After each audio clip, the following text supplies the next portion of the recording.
नमस्कार दोस्तों, मेरा नाम है प्रीति चौधरी और यूपीएससी क्रैकर में आपका स्वागत है। दोस्तों, आज हम हिस्ट्री एनसीईआरटी क्लास 6 के चैप्टर 4 को पढ़ेंगे। चैप्टर का नाम है आरंभिक नगर इन द अर्लीस्ट सिटीज़।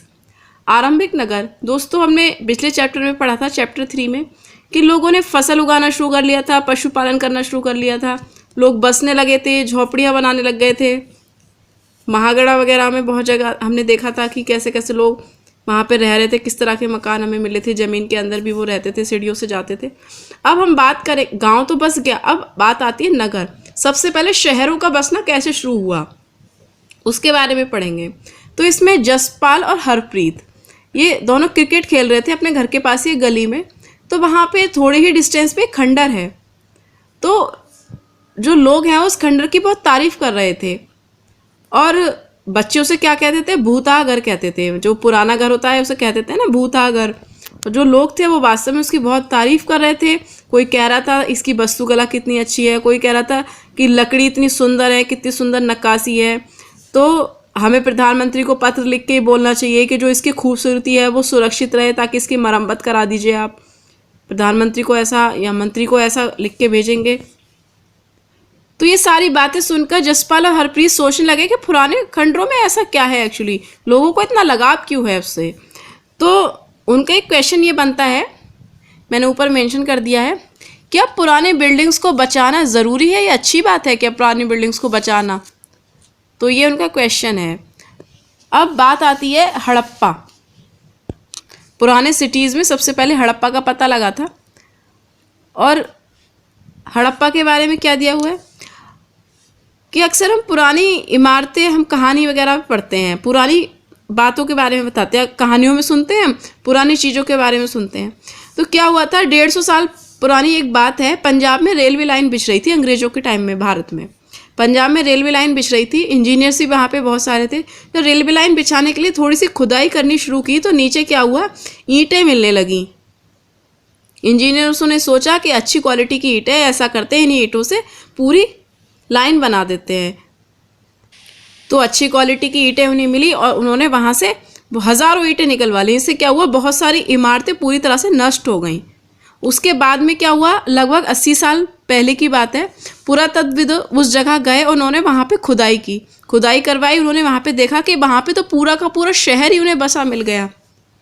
एक खंडर का खंडर, उपमहाद्वीप का सबसे पुराना शहर जिसको बोला जा रहा था। तो इस शहर को उन्होंने नाम दिया हड़प्पा सभ्यता। हड़प्पा सभ्यता की इमारतें। और खुदाई में ये पता लगा कि जो जिस तरह से इनकी लोकेशन है, जिस तरह से डिज़ाइन किए गए हैं प्रॉपर तरीके से, तो ये सब एक शहरीकरण को बता रहे थे। तो हड़प्पा सभ्यता में काफ़ी इमारतें मिली। तो हड़प्पा सभ्यता 4700 साल पुराने नगर थे, जो सबसे पुराने नगर इनको माना गया है। तो हमें पता लगा कि सबसे 4700 साल पहले सबसे पहले जो नगर था वो हड़प्पा नगर था। एक हड़प्पा नगर के बारे में पता लग गया।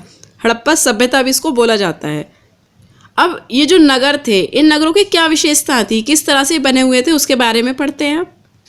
तो इस तरह के नगर आधुनिक जो पाकिस्तान के पंजाब में जगह पड़ती है, सिंध प्रांत में, भारत के गुजरात, राजस्थान, हरियाणा, पंजाब, इन जगह पे बहुत सारे पुरास्थल मिले हैं। और पुरातत्वविदों ने जब खुदाई की तो यहाँ पे बहुत सारी अनोखी चीज़ें भी मिली, जैसे मिट्टी के लाल बर्तन जिन पे काले रंग से चित्र बने हुए थे, पत्थर के बाट, जो आज लोहे के बाट यूज़ होते हैं, उस तरफ पहले पत्थर के बाट थे, मोहरें मिली, मनके, तांबे के उपकरण और पत्थर के लंबे ब्लेड आदि बहुत सारे सामान इसमें मिले। तो मैप में हम देखते हैं ये कहाँ है एक्चुअली। तो ये मैप दिया हुआ है, मैप में हम यहाँ पे देख सकते हैं ये है भारत का पश्चिमी हिस्सा जो पाकिस्तान की तरफ पड़ता है, और ये पाकिस्तान बसा हुआ है पूरा। यहाँ पे बहुत, ये सिंधु नदी है और ये जा रही है यहाँ पे, और इसकी ये सहायक नदियाँ हैं, झेलम, चिनाब, रावी, और ये यहाँ पे सारी नदियाँ पड़ती हैं। तो नदियों को याद रखने की शॉर्ट ट्रिक मैंने फर्स्ट चैप्टर में ही बताई है। यहाँ पे हम बात कर रहे हैं पुरास्थलों की। तो पुरास्थल यहाँ पे कौन कौन से हैं, एक तो ये हड़प्पा है, राखीगढ़ी, कालीबंगा, गंभीरवाला, ये चनूदड़ो, मोहनजोदड़ो यहाँ पर है, ये सोतका कोह है यहाँ पर, धोलावीरा, सुरकोतदा, लोथल, और ये अरब सागर आ जाता है यहाँ पे। तो ये कितने सारे यहाँ पे पुरास्थल मिले हैं। अब इसके बाद हम देखते हैं कि नगरों की विशेषता क्या थी। तो ये जो नगर बने हुए थे बेसिकली 2 या उससे ज़्यादा हिस्सों में बने हुए थे। किस तरह से? एक पश्चिमी हिस्सा होता था नगर का, एक पूर्वी हिस्सा होता था।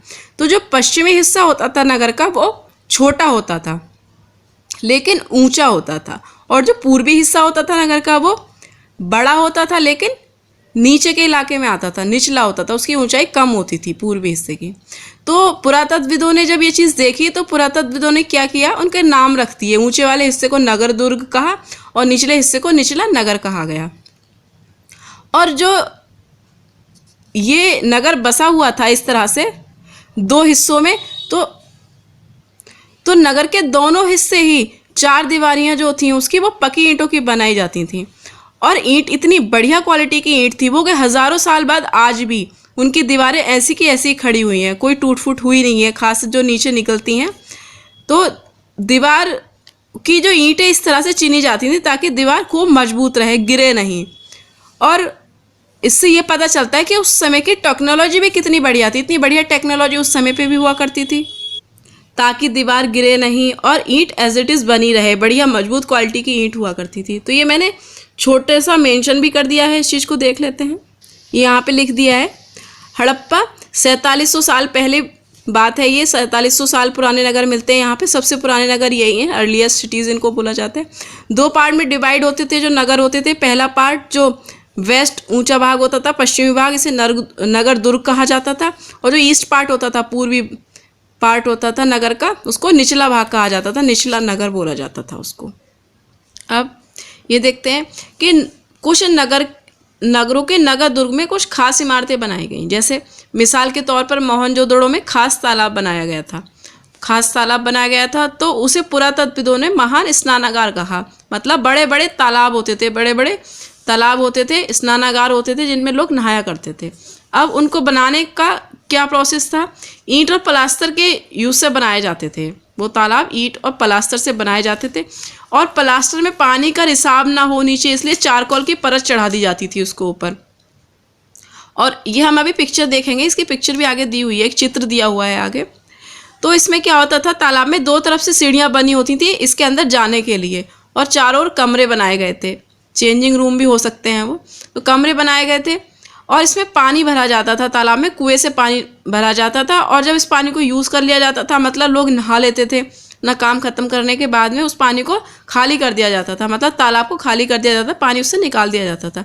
तो हो सकता है कोई विशिष्ट नागरिक आता हो, कोई स्पेशल अफसर्स होते हो, विशेष अफसरों पर ये काम होता हो, कोई स्नान करता हो, इस तरह से इनको यूज़ किया जाता हो। यह भी हम आगे देखेंगे चित्र में। इसके अलावा कालीबंगा और लोथल जैसे अन्य नगरों में अग्निकुंड मिले।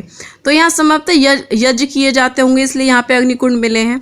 और हड़प्पा, मोहनजोदड़ो और लोथल जैसे कुछ नगरों में बड़े बड़े भंडार गृह भी मिले हैं। मतलब अनाज को स्टोर करके रखा जाता था, बड़े बड़े भंडार गृह मिले हैं वहाँ पर।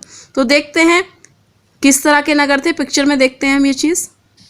तो ये चित्र में आपको मोहनजोदड़ो का एक पुरास्थल है यहाँ पर। तो ये है तालाब, यहाँ पर ये तालाब दिखाई दे रहा है और यहाँ से ये सीढ़ियाँ और ये सीढ़ियाँ अंदर जा रही हैं। अंदर जाने के लिए 2 तरफ से सीढ़ियाँ हैं। तो प्रॉपर तरीके से बनाए गए थे ये शहर पूरे, और ये रूम्स भी इनके चारों तरफ बनाए गए हैं। ये चित्र में एक मजदूर दिखाई दे रहा है जो ईंटों की चिनाई कर रहा है। तो इतने प्रॉपर तरीके से ईंटों को ही लगा रहे हैं ताकि ईंटें गिरे नहीं, दीवार गिरे नहीं, प्रॉपर तरीके से ईंट सेटल हो जाए इसमें। इसके अलावा भवन, नाले और सड़कें, किस तरह के जो भवन हुआ करते थे, कैसे नाले और सड़कें उस टाइम पर होती थी, वो देखते हैं। तो जो नगर होते थे वो आमतौर पर 1 या 2 मंजिलों के घर होते थे नगरों में। 1 मंजिल या 2 मंजिल, मतलब 1 फ्लोर या 2 फ्लोर के मकान हुआ करते थे। और उसमें क्या होता था, आंगन होता था, आंगन के चारों ओर कमरे होते थे। और अधिकांश घर जो होते थे, ज़्यादातर घरों में स्नान घर बना हुआ होता था और कुछ घरों में कुएं भी होते थे। कई नगरों में ढके हुए नाले थे। इन्हें सावधानी से सीधी लाइन में बनाया जाता था। जो नाले होते थे नगरों में, ढके हुए नाले होते थे, प्रॉपर तरीके से सीधी लाइन में नाले बनाए जाते थे। हर नाली में हल्की से ढलान होती थी ताकि पानी आसानी से नालियों में पहुंच जाए। और हर घर की जो छोटी नाली होती थी वो निकल के सड़कों की नाली से जुड़ जाती थी और ये छोटी छोटी नालियाँ फिर बड़े नाले में चली जाती थी। नालों को प्रॉपर तरीके से ढका जाता था, फिर जगह जगह पर मेन होल बनाए जाते थे ताकि देख रेख साफ सफाई की जा सके। और नाले और सड़कों को जो बनाया गया था, घर नाले और सड़क जो बनाए गए थे, प्रॉपर प्लानिंग से बनाए गए थे, योजनाबद्ध तरीके से इनको बनाया गया था। यहाँ पे आप देख सकते हैं नगर खुदाई में मिला है। तो ये मोहनजोदड़ो है जहाँ पे नाली देखो प्रॉपर तरीके से, ये नाली सड़क है यहाँ पर। इसके अलावा एक कुआं है, नीचे कुआं है यहाँ पर। अब बात करते हैं नगरीय जीवन की। तो हड़प्पा के जो नगर थे उनमें काफ़ी हलचल रहती होगी। ऐसा क्यों? जो यहाँ लोग रहते होंगे वो नगरों में खास तरह की इमारतें बनाने की प्लानिंग करते रहते होंगे। तो ये काम बेसिकली कौन करता होगा? ये शासक लोग करते होंगे यहाँ पे काम। इस तरह का काम मतलब प्लानिंग करना, नई नई तरह की डिज़ाइनिंग बनवाना, नए नए तरह के कंस्ट्रक्शंस करवाना। तो जो शासक लोग होते हैं वो लोगों को दूर दूर भेजते होंगे, बहुत महंगी महंगी धातुएं मतलब और बहुमूल्य पत्थर और उपयोगी चीज़ें जो उनको यूज़ के लिए होती होंगी, चीज़ें बनवाने के लिए, वो सारी चीज़ें मंगवाते होंगे। और खूबसूरत मन के सोने चांदी से बने आभूषण या ऐसी कीमती चीज़ों को वो अपने पास ही रख लेते होंगे शासक। इसके अलावा लिपिक भी होते थे। लिपिक क्या करते थे? मोहरों पे लिखते थे और शायद ऐसी चीज़ों पे भी लिखते हो जो अब बच नहीं पाई हैं, तो लिपिक भी लिखते थे। इसके अलावा अगर हम बात करें कॉपर, तो कॉपर वो राजस्थान से मंगाते होंगे, टिन अफगानिस्तान से, गोल्ड कर्नाटक से, बहुमूल्य पत्थर गुजरात से, ईरान और अफगानिस्तान से मंगाते होंगे वो ये सारी चीज़ें। यहाँ मैंने मेंशन भी कर दिया है ऊपर। इसके अलावा नगरों में शिल्पकार स्त्री पुरुष भी रहते थे। वो क्या करते थे? अपने घरों में या किसी उद्योग स्थल पर, इंडस्ट्री में तरह तरह की चीज़ें बनाते होंगे। लोग लंबी यात्रा पर भी जाया करते थे, वहाँ से कीमती वस्तुएं लाते थे, अपने यूज़ की उपयोगी वस्तुएं लाते थे। साथ में दूर देशों से आते थे, वहाँ की किस्से कहानियाँ भी लाते थे, मतलब वहाँ के बारे में बताते होंगे आने के बाद वो। और मिट्टी से बने खिलौने भी मिले हैं पुरातत्व देखो खुदाई में, जिनसे बच्चे खेलते होंगे। तो किस तरह के मिट्टी के खिलौने हैं देखते हैं। ये यहाँ पर पीले रंग के दिखाई दे रहे हैं, इसको टेराकोटा भी बोला जाता है, पक्की मिट्टी। ये लाल भूरे रंग की मिट्टी भी होती है इस तरह की। तो यहाँ पे तो ये पीले रंग की हमें दिखाई दे रहे हैं खिलौने। इसके अलावा ये लिपिक लिखा करते थे। यहाँ पे एक चित्र बना हुआ है, ये उभरा हुआ किसी ने बनाया और यहाँ पे लिखा है ये लिपिक ने यहाँ पर। तो दोस्तों पार्ट 1 में इतना ही। दोस्तों अगर आपको हमारी वीडियो पसंद आ रही है तो आप यहाँ पर लाइक करके हमें बता सकते हैं, और अगर आपने अभी तक चैनल को सब्सक्राइब नहीं किया है तो इस रेड बटन पर क्लिक करके आप चैनल को सब्सक्राइब कर सकते हैं। उससे जितनी भी वीडियोस यूपीएससी क्रैकर के थ्रू अपलोड होंगी वो आपको मिल जाएंगी। अगर आप इस बेल पर क्लिक करते हैं तो जो भी वीडियोज यूपीएससी क्रैकर के थ्रू अपलोड की जाती हैं वो आपको तुरंत मिल सकती हैं। दोस्तों अगर आपका कोई सजेशन या सुझाव है तो आप यहाँ पर कमेंट करना मत भूलिए। रिविजन करते रहिए। जय हिंद, वंदे मातरम।